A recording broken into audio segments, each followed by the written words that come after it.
Marcus Hayes rolled his wheelchair through the golden doors of the Grand Sterling Hotel, and his heart sank like a stone dropping into deep water. The ballroom sparkled like a treasure chest.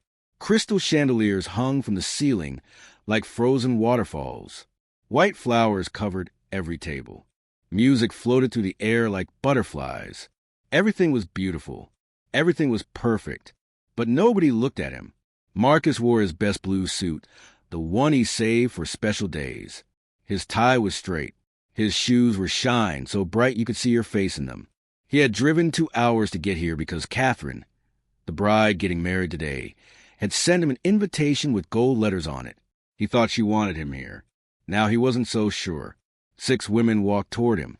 They wore dresses that sparkled like Christmas ornaments, purple, green, silver, and pink. Their high heels clicked on the marble floor like tiny hammers. They were laughing and talking, their voices mixing together like birds chirping. Marcus smiled at them. He lifted his hand to wave. They looked right through him. Not at him. Through him. Like he was made of glass. Like he was a ghost. The first woman, wearing a purple dress with diamond around her neck, walked so close that her purse almost touched his shoulder. She didn't say, "Excuse me." She didn't say anything at all. The second woman checked her phone and giggled. The third woman fixed her lipstick using a tiny mirror.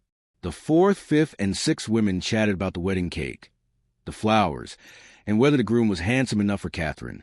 None of them saw Marcus. His smile faded like the sun hiding behind a cloud.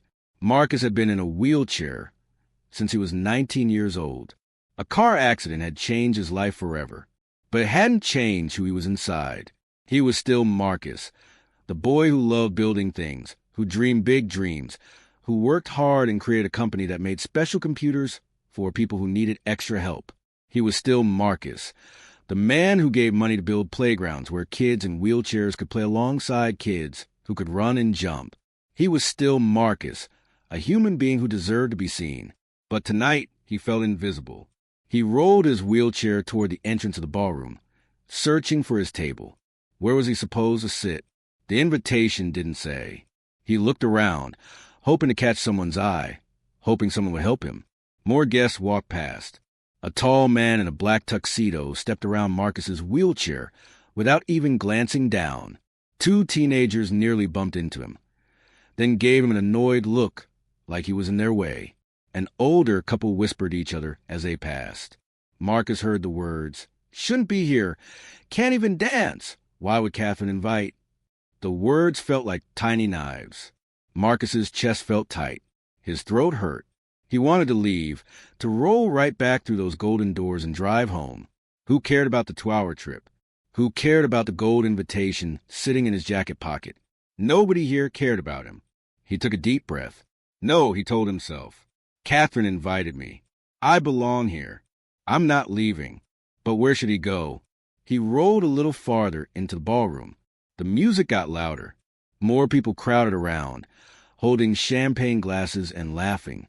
The air smelled like expensive perfume and fresh roses. And still, nobody looked at him.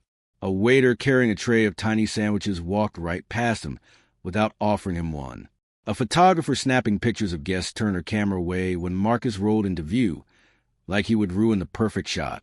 Marcus felt smaller and smaller, even though he was the same size he'd always been. Then he heard it, a sound that cut through the music, through the laughter, through the clinking glasses. Blue suit. Marcus turned his head. A tiny girl was running across the ballroom. Her red dress bounced with each step. Her black curls flew behind her like ribbons in the wind. Her brown eyes were wide and sparkling with excitement. She was running straight toward him. Blue suit. Blue suit prince, she shouted, her little voice ringing out like a bell. People turned to stare, not at Marcus, but at the little girl making all the noise. A woman in a black maid's uniform rushed after her. Maya, stop. Come back here. But Maya didn't stop. She ran faster, her small legs pumping hard, until she reached Marcus's wheelchair. She grabbed onto the armrest and looked up at him with the biggest, brightest smile Marcus had ever seen. You're here, Maya said, breathing hard from running. You came to the party. I knew you would come. Marcus blinked. His heart, which had felt so heavy just seconds ago, suddenly felt lighter. Hello, he said softly. Do we know each other? Maya shook her head, making her curls bounce. Nope, but now we do. I'm Maya. What's your name? I'm Marcus. Marcus, Maya repeated, like she was tasting the word. That's a good name. You look like a prince in that blue suit. For the first time that evening, Marcus smiled a real smile. The woman in the maid's uniform finally caught up. She was breathing hard, too. Maya, baby, I'm so sorry, sir. She just took off running. I didn't mean... It's okay, Marcus said quickly. Really, it's more than okay. The woman, her name tag said Elise, looked relieved but still worried. She glanced at Marcus, then at her daughter, then back at Marcus. Maya tugged on her mother's hand. Mama, this is Marcus. He's my new friend. Can he sit with us? Elise's eyes went wide. Elise looked at her daughter, then at Marcus, then back at Maya again. Her mouth opened, but no words came out. She looked confused, like she was trying to solve a puzzle in her head. Maya, sweetheart, Elise said gently, kneeling down to her daughter's level. We don't have a table. Remember? Mama's working tonight. I'm here to help serve the food and make sure everything is clean. Then Marcus can help us work. Maya announced, as if she'd just solved the world's biggest problem. Marcus laughed. It was the first real laugh he'd had all evening. I'm not very good at carrying trays, he said, but I appreciate the offer. Maya tilted her head, looking at his wheelchair with pure curiosity. Not the whisper-behindhand's kind, but the honest, innocent kind that only children have. Why do you have a special chair? She asked. Maya. Elise gasped. That's not polite to... It's okay, Marcus said quickly, raising his hand. Really, I don't mind. He looked at Maya with kind eyes. My legs don't work the way yours do. So this wheelchair helps me get around. It's kind of like magic wheels that take me wherever I want to go. Maya's eyes grew huge. Magic wheels? That's so cool. Can I have a ride? Maya Thompson. Elise said, her voice sharper now, but her eyes looked worried, like she was afraid Marcus would be angry. But Marcus wasn't angry, not even a little bit. For the first time since he'd arrived, someone was actually talking to him. Someone saw him as a person, not as something to ignore or whisper about. Maybe later, Marcus said to Maya with a wink, if your mama says it's okay. Elise stood up slowly. She looked at Marcus carefully now, really looked at him. Her eyes traveled from his face to his blue suit to the expensive watch on his wrist.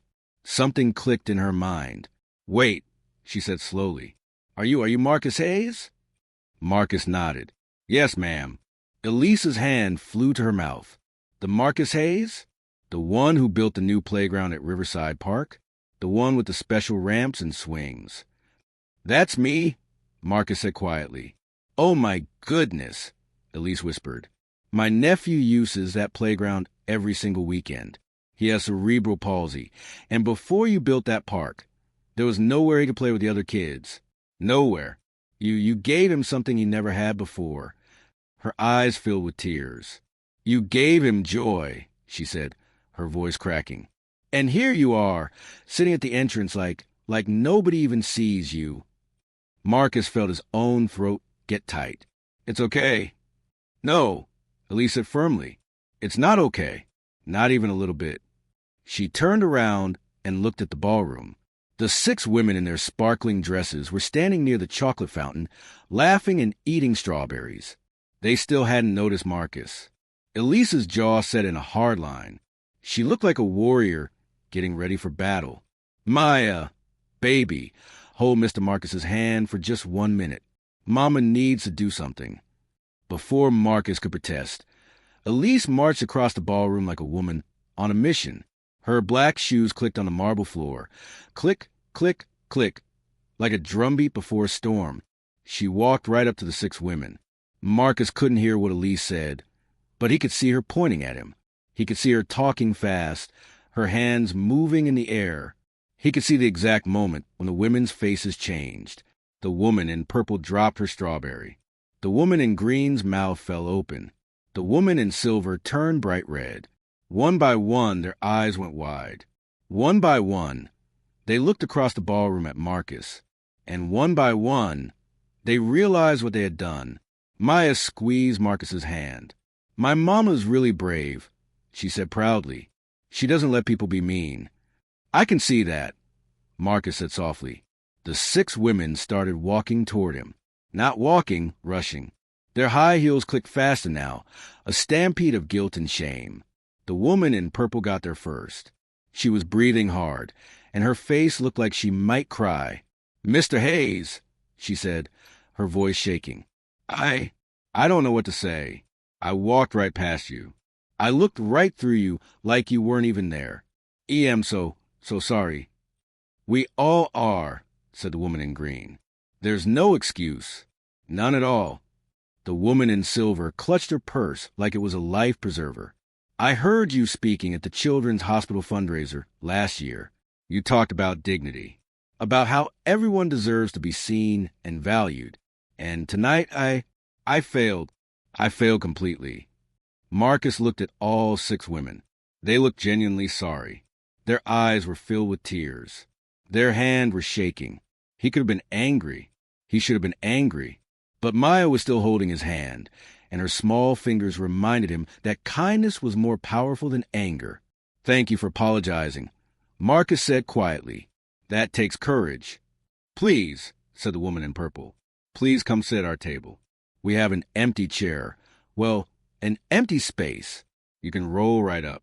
We'd be honored if you join us." "No, sit with us," said another woman. "We're right by the dance floor. Our table has the best view of the cake." Suddenly, all 6 women were competing to have Marcus sit with them.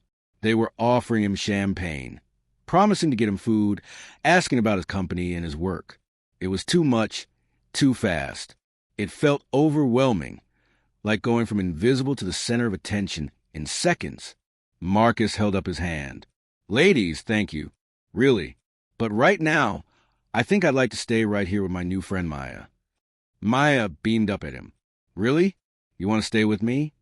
"Really," Marcus said. Elise came back, wiping her eyes.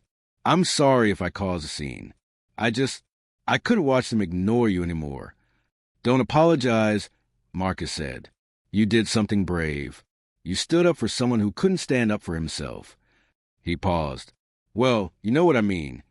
Elise laughed through her tears. "Mr. Hayes," said the woman in purple, "I know we don't deserve it, but would you tell us about your work? About the technology you're developing? I read that you're creating new software to help people communicate." And just like that, the conversation changed. Marcus told them about his company. He told them about the special computers he built. He told them about the parks and the programs and the kids he helped. The women listened. Really listened. They asked questions. They took out their phones and looked up his company website. They promised to donate. But through it all, Maya stayed by his side, holding his hand. And Marcus realized something important. The 6 women's apologies mattered. Their promises to do better mattered. Their donations would help people. But Maya's friendship, that mattered most of all. Because Maya had seen him first. Before she knew he was rich. Before she knew he was important. Before she knew anything about him at all. She had seen him as a person in a blue suit who deserved to be welcomed. And that changed everything. The ballroom had transformed. Not the decorations. Those were still the same sparkling chandeliers and white flowers. But the feeling had changed. The air felt warmer somehow. The music sounded sweeter. And Marcus, who had felt invisible just an hour ago, now felt like he was exactly where he belonged. He sat at a table near the dance floor with Maya on one side and Elise on the other. The 6 women had pulled their chairs closer, creating a circle around him. They were laughing now, sharing stories, asking Marcus about his life. But then the music stopped. A voice came through the speakers. "Ladies and gentlemen, please welcome the bride and groom, Catherine and James." Everyone stood up and clapped. Marcus clapped too, his hands making loud sound that made Maya giggle. Catherine walked into the ballroom in a white dress that looked like it was made of clouds. Her smile was so bright it could light up the whole room. James walked beside her, holding her hand, looking at her like she was the only person in the world. They walked to the middle of the dance floor for their first dance as husband and wife.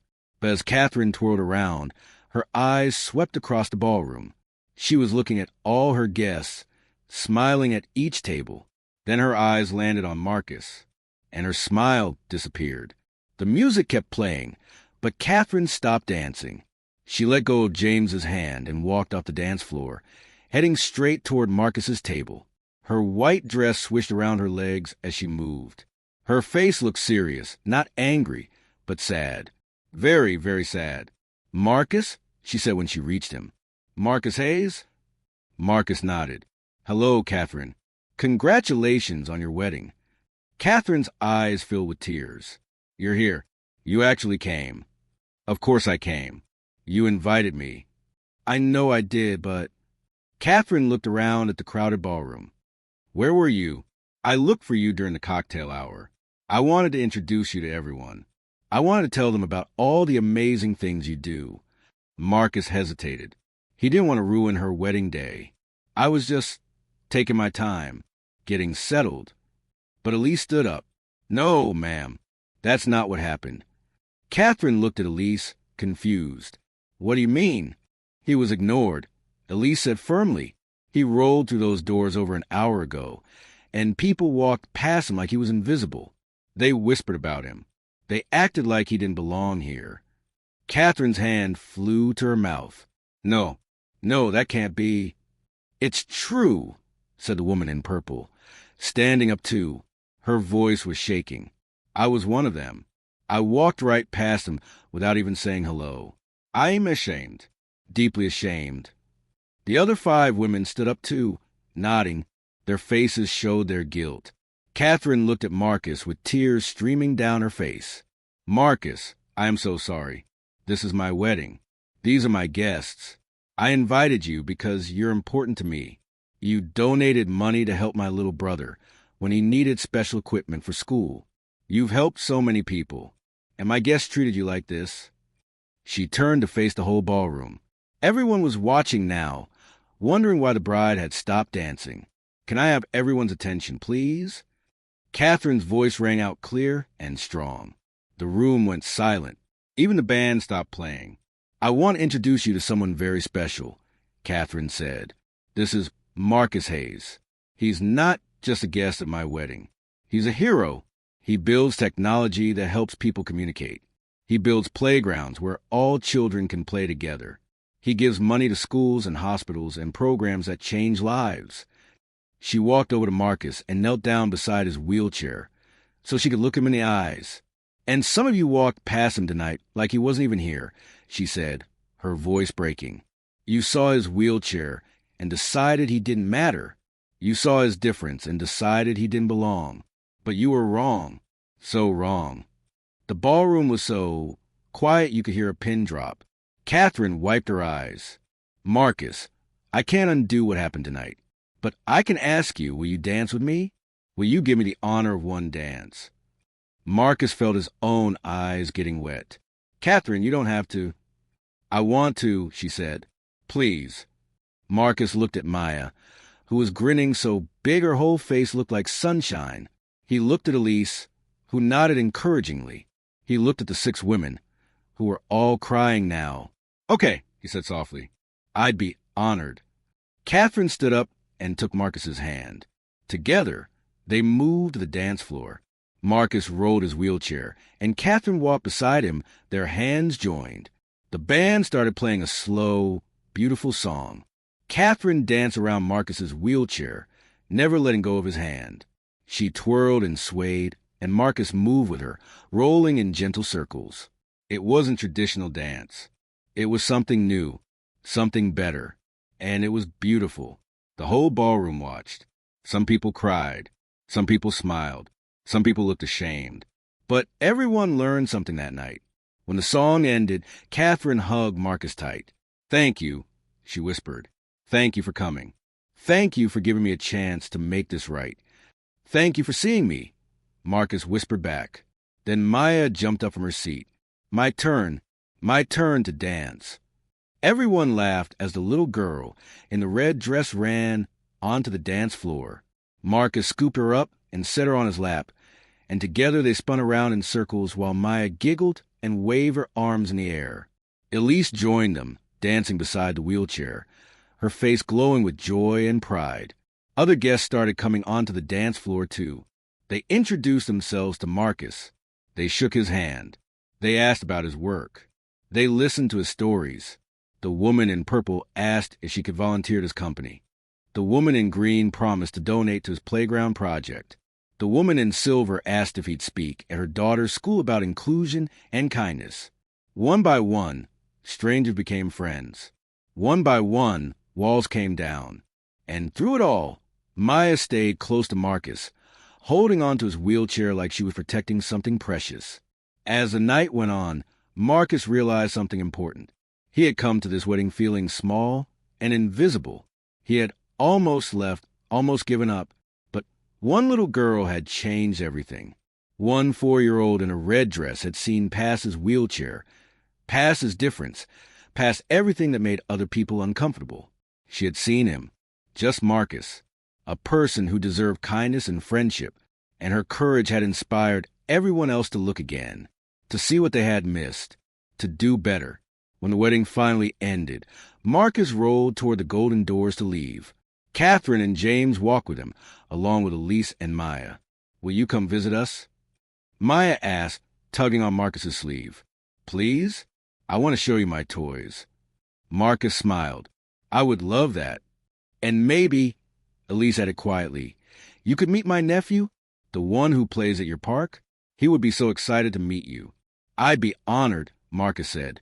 Catherine hugged him one more time. Thank you for teaching us all something tonight. Thank you for showing us what really matters. I didn't teach anyone anything, Marcus said. Maya did.